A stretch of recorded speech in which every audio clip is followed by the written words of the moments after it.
क्या आपने कभी ऐसी स्त्री देखी है जो अपने पति के प्रति भी वफादार न हो? मरियम का पति बहुत सुंदर और सज्जन व्यक्ति है, लेकिन मरियम अक्सर अन्य पुरुषों को अपने घर लाती है।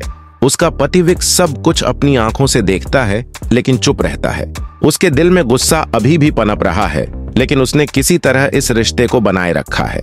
एक रात पार्टी में मैरी ने एक नए व्यक्ति को बुलाया, एक सुनहरे बालों वाली इंटरनेट मित्र। दोनों की मुलाकात बहुत ही नजदीकी तरीके से हुई और विक, जिन्हें माइक्रो चैनल के नाम से भी जाना जाता है, ने यह दृश्य अपनी आंखों से देखा। विक ने उन दोनों को घर के पीछे जाते देखा और चुपचाप उनके पीछे चला गया। यह दृश्य सोशल मीडिया पर वायरल हो गया, लेकिन विक ने धैर्य बनाए रखा। थोड़ी देर बाद विक का एक दोस्त आया और उससे सहानुभूति व्यक्त की। विक ने बस इतना कहा कि वह और मैरी एक दूसरे से प्यार करते हैं और वह एक सामान्य मित्र मात्र है। लेकिन पार्टी के अंत में वही सुनहरे बालों वाला आदमी विक के पास आया और उसका मजाक उड़ाने लगा, मानो वह कमजोर हो। उसी समय विक ने एक रहस्य उजागर किया। मार्टिन मैक्रे, वह आदमी जो लापता हो गया था, मैंने उसे खत्म कर दिया। यह सुनकर सुनहरे बालों वाला वह व्यक्ति भयभीत हो गया और मरियम को अपने साथ लेकर तुरंत वहां से चला गया। मैरी का रवैया भी अचानक बदल गया, मानो वह सब कुछ समझ गई हो। ऐसा पहली बार नहीं हुआ था। दोनों ही ऐसी परिस्थितियों के आदी हो चुके थे। अगले दिन मैरी ने अपनी बेटी लिंडा की देखभाल की, लेकिन विक का दिल अभी भी बेचैन था। उन्हें बैंक से फोन आया कि मैरी ने उनके कार्ड से 7,000 युआन निकाल लिए हैं ताकि वह पियानो सीख सकें। जब विक ने रेस्तरां में पियानो शिक्षक से संपर्क किया तो सब कुछ स्पष्ट हो गया। मैरी एक बार फिर बेवफा हो रही थी। मरियम ने भी डांस पार्टी में अपनी सीमा लांघ दी। उसका पहनावा और व्यवहार सभी के ध्यान का केंद्र बन गया। जब विक दूसरी महिला के साथ नृत्य करता था, मैरी उसे हंसते हुए देखती थी, लेकिन अंदर ही अंदर वह तड़प रही थी। पार्टी के बाद मैरी ने विक को दोषी ठहराया, हालांकि उसका अपना व्यवहार संदिग्ध था। अंततः मैरी ने घर पर एक और पार्टी रखी और पियानो शिक्षक को भी आमंत्रित किया। उसने अपने नए दोस्त का सभी से परिचय कराया और विक चुपचाप यह सब देखता रहा।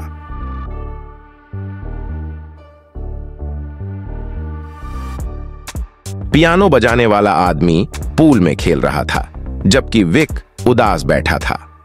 अचानक आसमान में अंधेरा छा गया और सभी लोग जल्दी जल्दी अपने घरों की ओर भागे। लिंडा ने कुकीज बनाने के लिए विक को रसोई में आमंत्रित किया। अब पूल में केवल निक और पियानो वादक ही बचे थे।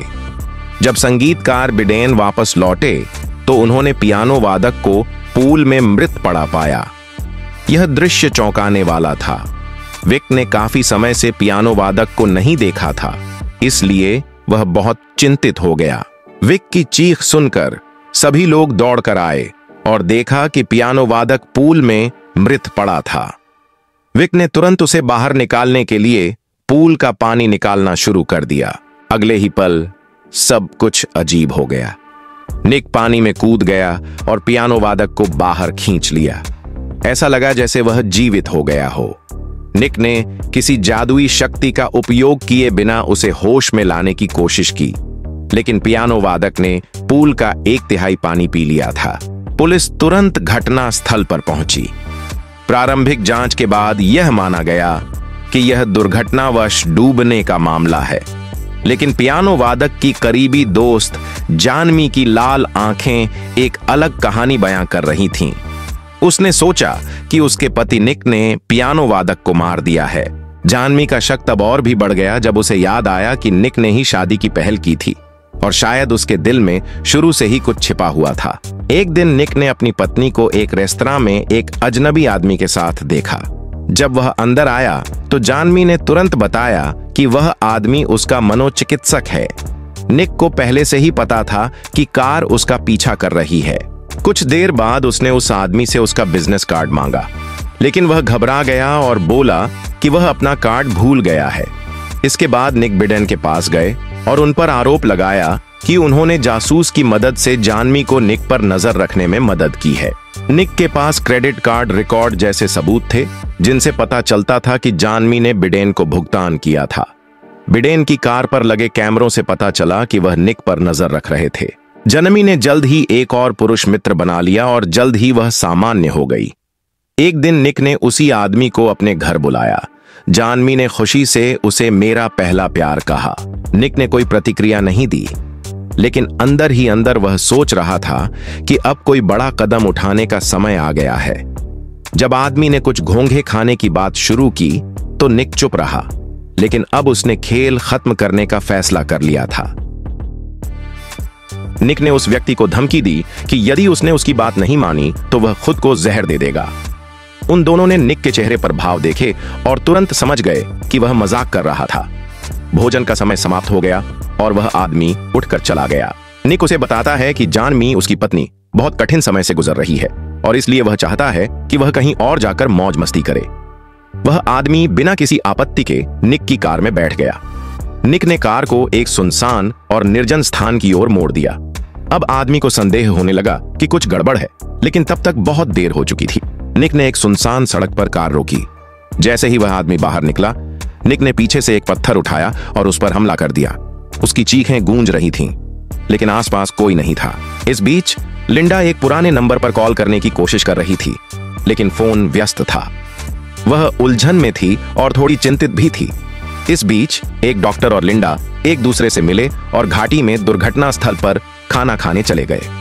डॉक्टर ने लिंडा के लिए एक विशेष उपहार भी तैयार किया था। अचानक लिंडा की बेटी पानी की ओर दौड़ी।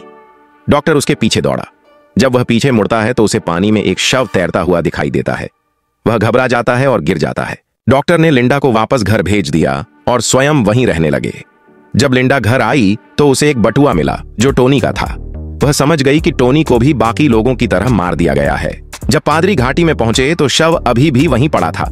उसने लकड़ी की छड़ी से शरीर को नीचे धकेलने की कोशिश की, लेकिन अचानक टोनी जीवित हो गया और पानी से बाहर आ गया। नमस्ते, उन्होंने कहा। मैं तो बस घूमने गया था। लिंडा का दुपट्टा वहीं छूट गया था। वह उसे वापस लेने आया था। उन्होंने निक को एक मनोरोगी अपराधी कहा और कहा, तुम जेल जाओगे। निक ने उसकी बात नहीं सुनी और अपनी बाइक पर उसके पीछे भागा। पहाड़ी सड़कें संकरी थीं। भागते समय टोनी का फोन कार में गिर गया। वह उसे उठाने के लिए नीचे झुका और तभी दुर्घटना घट गई। निक चट्टान पर खड़ा होकर नीचे देखने लगा। उसे विश्वास हो गया कि टोनी मर चुका है। फिर वह शांतिपूर्वक घर लौट आया। लिंडा पहले से ही घर पर थी। उसने कुछ नहीं पूछा, बस एक संदेश छोड़ दिया, मैंने टोनी को देखा है। यह कहकर वह ऊपर चली गई। निक को पता था कि मामला खुल चुका है, लेकिन उसे उम्मीद नहीं थी कि लिंडा टोनी की आईडी जला देगी। अब प्रश्न यह है, क्या लिंडा ने अपना मन बदल लिया? क्या निक और लिंडा हमेशा एक जैसे थे, या वे सिर्फ खेल खेल रहे थे और अब अगला शिकार कौन होगा?